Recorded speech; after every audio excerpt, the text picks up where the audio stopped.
Kvod Marenu, Rabbeinu Har Etzion Shlita,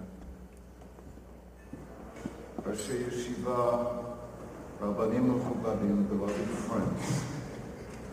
It's wonderful to be with you at this great celebration. Can you hear me? Never mind, it's okay. It won't take long.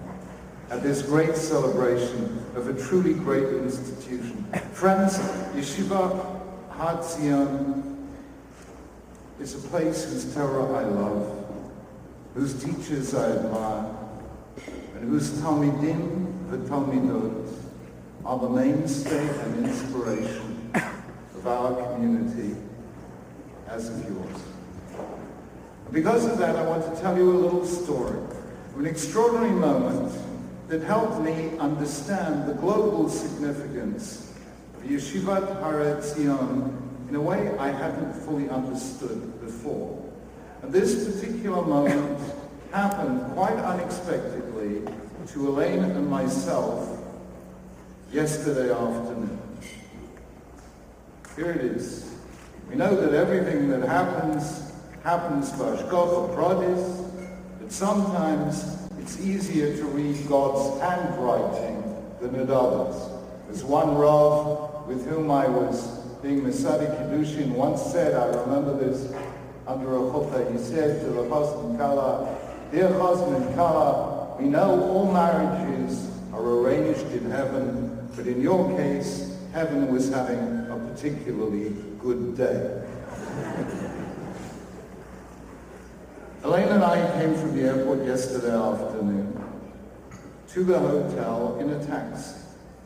When we got to the street where the hotel was, we found the road blocked, and we had to walk the last part of the way. We asked, why was it blocked? And the answer came back, it is the Israel parade. Now, of all times, places, and moments for an Israel parade to happen, we chose that moment. I have to tell you, Elena and I have never seen the Israel parade in New York, and we quite clearly heard, loud and clear, on the metaphorical mobile phone in my brain, HaKadosh Baruch was saying, "This I want you to see." And so we checked in, we came down, we walked to Fifth Avenue, and our muzzle, what did we see? The sanitation truck. We had just missed the parade.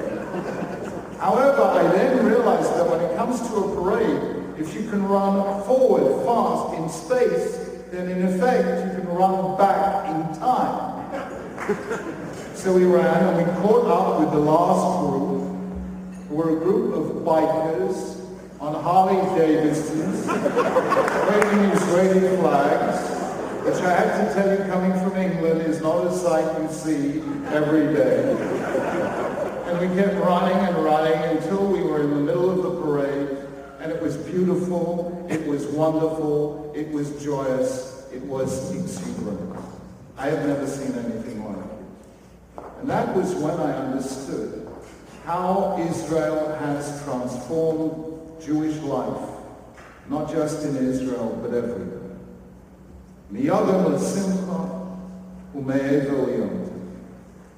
Today, every single Jew, every one of us, lives differently because of Israel. And I will tell you the difference. We have a friend, I don't know, you may or may not know of a social historian called Gertrude Himmelfarb. And Gertrude once had an apartment overlooking Fifth Avenue, and she told us the following story. That her mother was staying with her one weekend, her mother, a Holocaust survivor, and she was looking out over Central Park, seeing all the people jogging. Do you remember in the 80s when you couldn't cross Central Park because of all the joggers? And she turned to her daughter and she said, "Tell me, who are they running away from?" That is the difference. Because of Israel, we live in a different world.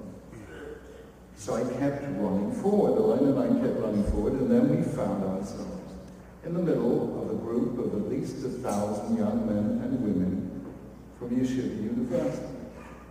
And there, in the middle of them, was President Richard Joel. He said, let's march together, so I borrowed a t-shirt, and we marched together. I want you to imagine the scene. There I am, without a jacket, wearing a t-shirt, and there is President Richard Joel, who whenever he recognizes a face in the crowd points to me and says, look who we've got here, Chief Rabbi Lord Sacks. They're all saying, who are you kidding? That, Lord Sacks, not one person believed it. And then he said something fascinating. I don't know if this resonates with you, but this is foreign territory to me. He said something fascinating. This parade was going on for 4 hours. There were hundreds of thousands of people taking part. And he said to me, today, most of the people taking part are religious. Not necessarily all Orthodox, but they all come from shuls or Jewish day schools. And I suddenly realized what a change that represents. In the early days of Zionism, the Zionism of Herzl, of Ahad Ha'am, of Hashona Hatzair, most Zionists were secular. I don't know, and the family will tell me, but I kind of guess that the Rav Zatzal had to take his life in his hands when he became a Zionist against his entire family traditions. And now, enough of it.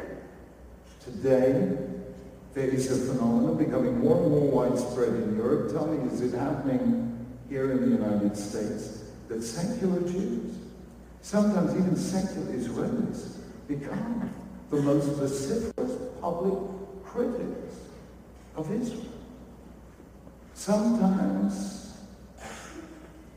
when you find an assault on Israel in the media, in the campus, in lobbying groups, you find they are hidden. Now, Michelle, am I right? This happened in the States as well. And you know, Baruch Hashem, there's such shady hidden there. Worried in case Israel maybe doesn't have enough enemies.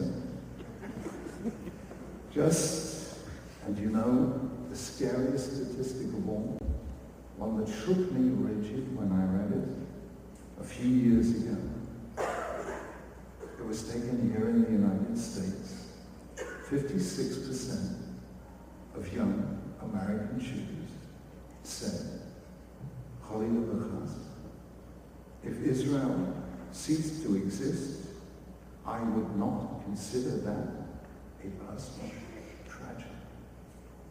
I don't know when I have been so shaken by a statistic. And today we are beginning to see so clearly what was always true, that what ultimately and unshakably connects us with Israel is Torah and mitzvot. The Torah, who Yeshayahu said, Ki mitzion tetzei Torah, the mitzvot of whom the Ramban said, Ika kol mitzvot, liyoshvim be'eretz Hashem. And that is why it is so vital to connect not just young Israelis, but young Jews everywhere with Torah Eretz Yisrael. And nowhere does Torah Eretz Yisrael exist more beautifully than in Yeshivat Har Etzion.